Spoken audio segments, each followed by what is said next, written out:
लीजिए दोस्तों, सत्र में सम्राट नीतीश पर भारी लालू के जाबाज। भड़के नीतीश, विपक्ष ने धो दिया। आखिरी दिन समझिए बवाल तय, आर पार की होगी लड़ाई। हंगामा, टकराव और सियासी गर्मी की पूरी कहानी बताएंगे आपको। आप द राजनीति बिहार का विशेष सेगमेंट देख रहे हैं। मैं हूं आपके साथ यासूर रजा। दोस्तों, बात बिहार विधानसभा के शीतकालीन सत्र की, जहां आज सदन का माहौल एकदम से तपसा गया। एक तरफ उप मुख्यमंत्री के जवाब के बाद कार्यवाही को कल तक के लिए स्थगित कर दिया गया और दूसरी तरफ मुख्यमंत्री नीतीश कुमार और आरजेडी विधायकों के बीच लगातार तीखी नोक-झोंक। लेकिन राबड़ी देवी को क्यों नहीं विधान परिषद में दिया गया मौका? लगातार विपक्ष का हंगामा। इससे पहले दोस्तों, बड़ी खबर, चूंकि नीतीश कुमार की नाराजगी, अध्यक्ष पद भी बीजेपी ने ले लिया और इस बीच बीजेपी ने उपाध्यक्ष का पद नीतीश के दल को थमा दिया। जेडीयू के विधायक नरेंद्र नारायण यादव 18वीं विधानसभा के नए उपाध्यक्ष चुने गए, वो भी निर्विरोध। दोस्तों, आखिर कौन है नरेंद्र नारायण? क्या है उनकी पॉलिटिकल यात्रा? आज सदन में आखिर ऐसा क्या हुआ? बहस की जगह तू मैं हावी हो। ऐसा क्या हुआ कि नीतीश आग बबूला हो गए? आज सदन के सेकंड लास्ट डे ऐसा क्या हुआ कि तू मैं की स्थिति हो गई? विपक्ष सम्राट नीतीश पर हावी हो गया। सब कुछ आपको बताएंगे दोस्तों। दरअसल बिहार विधानसभा का सर्द मौसम में भी सदन में राजनीतिक गर्मी चरम पर रही। सबसे पहले बात उपाध्यक्ष की कर लेते हैं।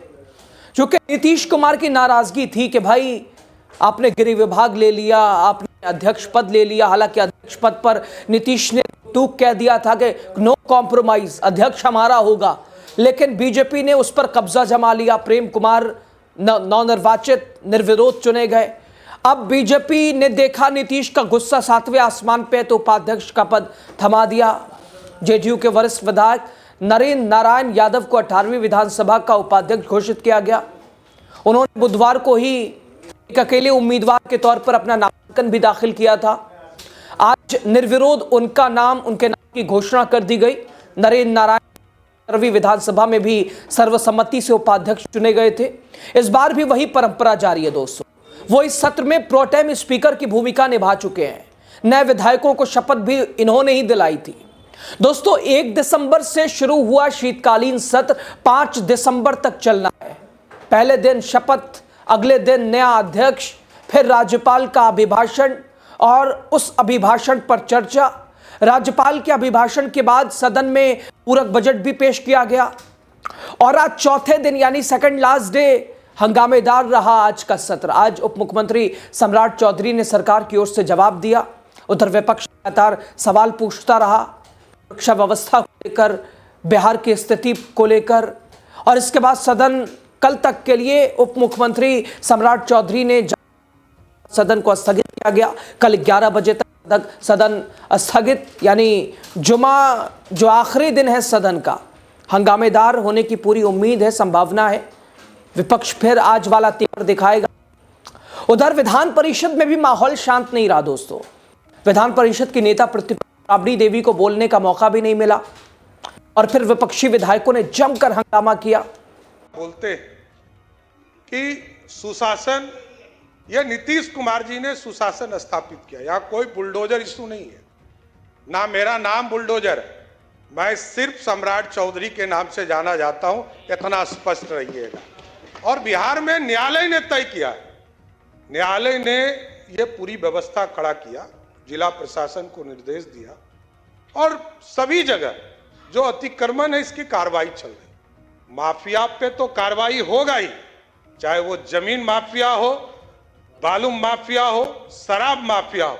नीतीश कुमार जी के नेतृत्व में कोई बचेगा नहीं, इतना जरूर गारंटी देना चाहता हूं। और कोई भी गरीब हो, एकदम सरकार तो जमीन भी देती है। आदरणीय प्रधानमंत्री नरेंद्र मोदी जी के नेतृत्व में लगभग 60 लाख परिवार को पक्का मकान दिया गया। कभी जाति नहीं पूछा गया, धर्म नहीं पूछा गया। खाने के लिए अनाज हम देते हैं और लगभग 8.5 करोड़ लोगों को सीधा अनाज पहुंचाते हैं। कभी जाति धर्म नहीं पूछे जाते और सारे चीजों को वो तो आप माननीय विधायक हैं, वो ज्यादा जान रहे हैं। उचित फोरम पर आप दीजिए, जरूर जवाब मिलेगा। और जिनकी जहां भी अभी मनोहर जी ने कहा कि एफआईआर बिना, एक तरफ सवाल ये भी सत्ता पक्ष ने उठाया कि नेता विपक्ष तो विधानसभा में है ही नहीं है, उधर विधान परिषद की नेता प्रतिपक्ष को मौका नहीं मिला।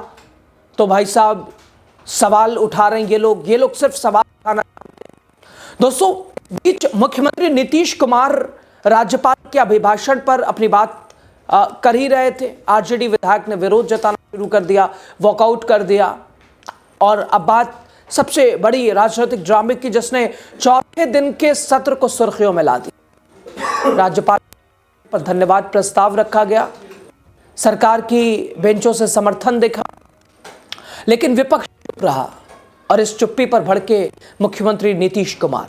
और दोस्तों, विपक्ष की तरफ से आरजेडी विधायक भाई वीरेंद्र कुछ कहा और बस यहीं से सदन का माहौल गया।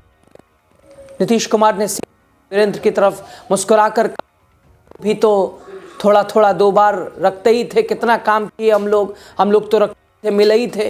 ये भी नीतीश का अंदाज दोस्तों चर्चा में रहा। वीरेंद्र की तरफ देखकर उन्होंने कहा कि आप तो सब बतवा मेरा मान लेते थे, गड़बड़ किए तो हम छोड़ आए। बहुत चीज़ उनको जो दिया था वो भी कर दिए हैं, और ये सब आपको बता दिए हैं कि बहुत सारा काम हो रहा है और तेजी से काम हो रहा है। इन्हीं शब्दों के साथ मैं अपनी बात समाप्त करता हूं। बहुत बहुत धन्यवाद। आप लोग काहे नहीं कर रहे हैं? काहे नहीं कर रहे हैं? ये सब लोग कर रहे हैं। अरे भाई, अरे सब के लिए फायदा है। अरे भाई, अब हम तो दो बार, अब तो थोड़ा थोड़ा आपको रखे हुए थे, तो कितना हम कमा किए थे। आप तो सब मेरा बतवा मान लेते थे, अब बाद में गड़बड़ की है तो हम तो छोड़ दिए, अब कभी नहीं जाएंगे। अब तो हमारा पहले का वही रहेंगे, लेकिन जितना काम किया है तो आप काहे नहीं करेंगे। दोस्तों, नीतीश कुमार और भाई वीरेंद्र के बीच तीखी झड़प उन तनावों को सामने लेकर आई जो एनडीए सरकार बनने के बाद से सत्ता और विपक्ष के बीच बढ़ते जा रहे हैं। एक तरफ सरकार का दावा, अभिभाषण में बताए गए एजेंडों पर आगे बढ़ना चाहते हैं। बिहार बदला है, केंद्र का सहयोग, प्रधानमंत्री नरेंद्र मोदी का अपार समर्थन, और बिहार की तस्वीर बदली। हालांकि विपक्ष ने बार बार सुरक्षा व्यवस्था को लेकर, वोट चोरी को लेकर, एसआईआर को लेकर, विपक्ष की तमाम जनकल्याणकारी योजनाओं को लेकर कई तरह से हंगामे किए, घेरा। दूसरी तरफ विपक्ष कह रहा कि उनकी आवाज़ दबाई जा रही है। दोस्तों, आज का वॉकआउट हो या सदन में हुई नोकझोंक, ये साफ दिखा रहा है कि शीतकालीन सत्र का माहौल बिल्कुल हल्का नहीं है। सत्र की शुरुआत में गर्माहट पैदा कर रहा है, और कल जब शुक्रवार को सत्र का आखिरी दिन होगा, माना जा रहा है कि असर कल की कार्यवाही पर भी पड़ सकता है, दिखेगा। विपक्ष कल भी हंगामा करेगा। दोस्तों, क्या सरकार भाषण के बहाने विपक्ष को घेरने की कोशिश करेगी? फिलहाल दोस्तों, इन तमाम सवालों के जवाब कल तक का इंतजार करना पड़ेगा, जब सदन का आखिरी दिन होगा और विपक्ष कैसे हंगामा करता है, सत्ता पक्ष क्या रहते हैं, सदन आखिरी दिन कैसे चलता है, क्या एजेंडा रहता है, तभी पता चलेगा। बनी है नज़र, आप भी बने रहिए। खबर पे आप क्या सोचते हैं, आपकी राय क्या है, ज़रूर बताइए। शुक्रिया।